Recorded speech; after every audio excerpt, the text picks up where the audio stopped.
क्या आपने कभी सोचा है कि एक इंसान का लिया गया एक वचन, एक प्रतिज्ञा, क्या पूरी सभ्यता के विनाश का कारण बन सकता है?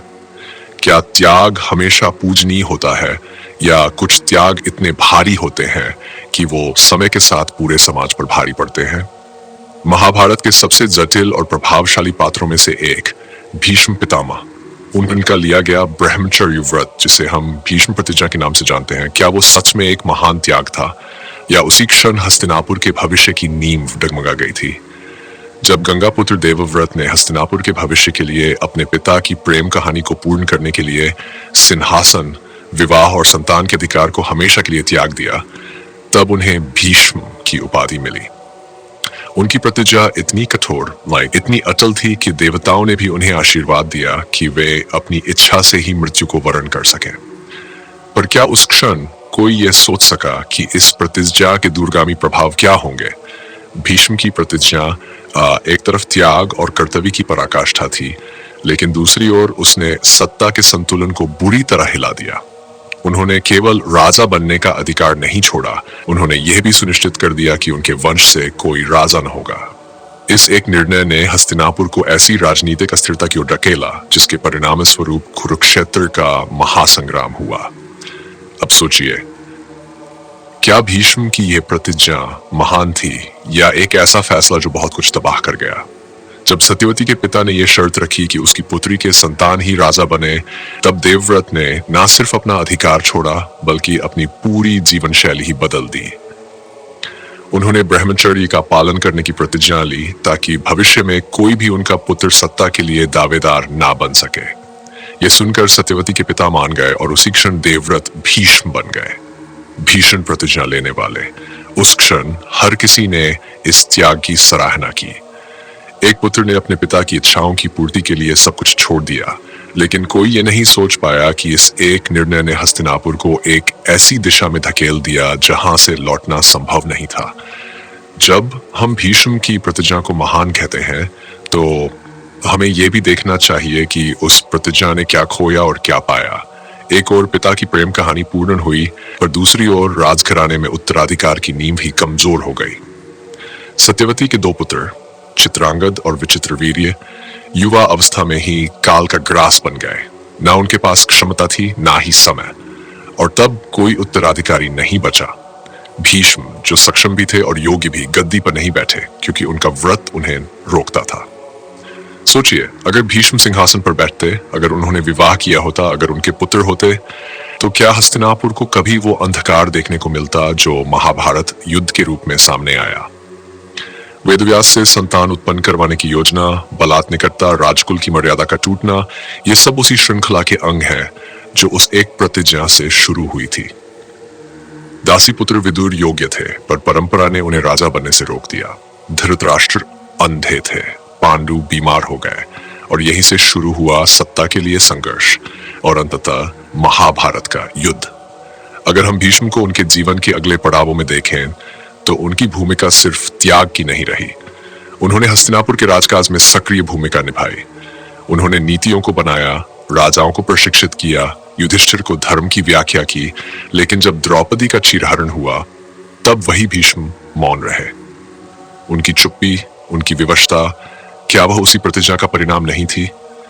उन्होंने कहा, मैं हस्तिनापुर के सिंहासन से बंधा हूं, मैं राज्य का सेवक हूं, मैं जो कर रहा हूं वही मेरा धर्म है। लेकिन उस धर्म में जब एक नारी का सम्मान लूट रहा था, तब क्या वह धर्म असंवेदनशील नहीं हो गया? भीष्म प्रतिज्ञा उस स्तर पर पहुंच चुकी थी जहां वह एक पत्थर की तरह बन गई थी, जिसमें ना लचीलापन था, ना परिस्थिति के अनुरूप सोचने की क्षमता। एक सशक्त पुरुष जिसने जीवन भर धर्म और कर्तव्य की बात की, वही अपने अंतिम वर्षों में सबसे बड़े अन्यायों के साक्षी बने। वह कर्ण को भी नहीं पहचान पाए, द्रौपदी की व्यथा पर मौन रहे और दुर्योधन के अनसमर्थन में हस्तिनापुर को विनाश की ओर जाते हुए देखते रहे। क्यों? क्योंकि उनकी प्रतिज्ञा उन्हें बाध्य करती थी। उन्होंने हस्तिनापुर की सेवा का वचन लिया था, चाहे वहां धर्म हो या अधर्म। अब यहां से प्रश्न उठता है, क्या कोई प्रतिज्ञा इतनी कठोर होनी चाहिए कि वह एक व्यक्ति को सत्य के विरुद्ध खड़ा कर दे? हमारे शास्त्र, हमारे धर्म ग्रंथ हमेशा कहते हैं कि धर्म समयानुसार बदलता है, स्थिति के अनुरूप नीति और मर्यादा तय होती है, लेकिन भीष्म की प्रतिज्ञा समय से ऊपर उठकर एक कठोर बंधन बन गई, जिसने न सिर्फ उन्हें बांध दिया बल्कि एक पूरे वंश को बर्बादी की ओर खींच ले गई। कुछ लोग कहेंगे नहीं, भीष्म ने तो त्याग किया था, उन्होंने अपना जीवन राष्ट्र के लिए अर्पित किया। लेकिन सवाल यह है कि यदि वह राष्ट्र के लिए था तो क्या राष्ट्र की रक्षा उनके लिए सर्वोपरि नहीं होनी चाहिए थी? जब दुर्योधन धर्म से भटक रहा, जब हस्तिनापुर के भविष्य पर अंधकार छा रहा था, तब भीष्म ने उसे क्यों नहीं रोका? क्यों नहीं अपने वचन को परिस्थिति के अनुसार बदला? कभी कभी त्याग भी अहंकार बन जाता है। मैंने ये वचन लिया है, मैं इसे नहीं तोड़ सकता। लेकिन यदि वह वचन किसी निर्दोष की पीड़ा का कारण बन रहा हो, तो क्या वह वचन अब भी धर्म कहलाएगा?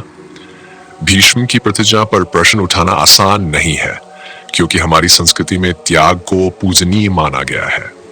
लेकिन सोचिए, एक ऐसा त्याग जो आगे चलकर लाखों लोगों के जीवन में तबाही लाए, क्या वह सच में सम्मान के योग्य है? भीष्म ने अपने जीवन में कभी शादी नहीं की, कभी संतान नहीं उत्पन्न की, कभी राजगद्दी नहीं स्वीकार की, लेकिन उन्होंने ये भी सुनिश्चित नहीं किया कि हस्तिनापुर की सत्ता सही हाथों में जाए। उन्होंने नेतृत्व नहीं किया, उन्होंने नियंत्रण नहीं रखा, उन्होंने केवल देखना चुना। और ये देखना, ये मौन रहना, ये हस्तक्षेप न करना, ये सब उनके उसी व्रत का हिस्सा था जिसे हमने महान कहा। आज जब हम इस युग में अपने निर्णय लेते हैं, परिवार के, समाज के, राष्ट्र के, तब क्या हम भी वही गलती दोहरा रहे हैं? क्या हम भी अपनी पुरानी मान्यताओं को इतना मजबूत पकड़ लेते हैं कि परिस्थिति चाहे कुछ भी हो, हम उसे नहीं बदलते?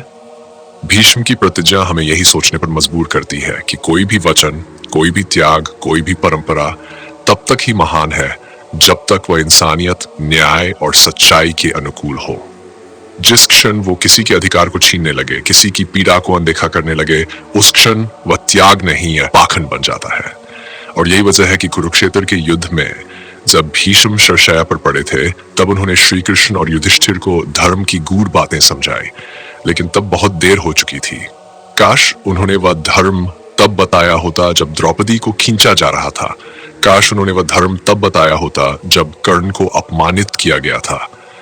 शायद भीष्म ये समझ गए थे कि उनकी प्रतिज्ञा कितनी भारी पड़ गई थी। यही कारण है कि वे अपनी मृत्यु तक प्रतीक्षा करते रहे। शायद समय उन्हें माफ कर दे। अब प्रश्न आपके सामने है, क्या आप भीष्म की प्रतिज्ञा को महान त्याग मानते हैं, या आप मानते हैं कि वही प्रतिज्ञा हस्तिनापुर के विनाश की जड़ बनी? अपने विचार नीचे टिप्पणी में जरूर बताइए।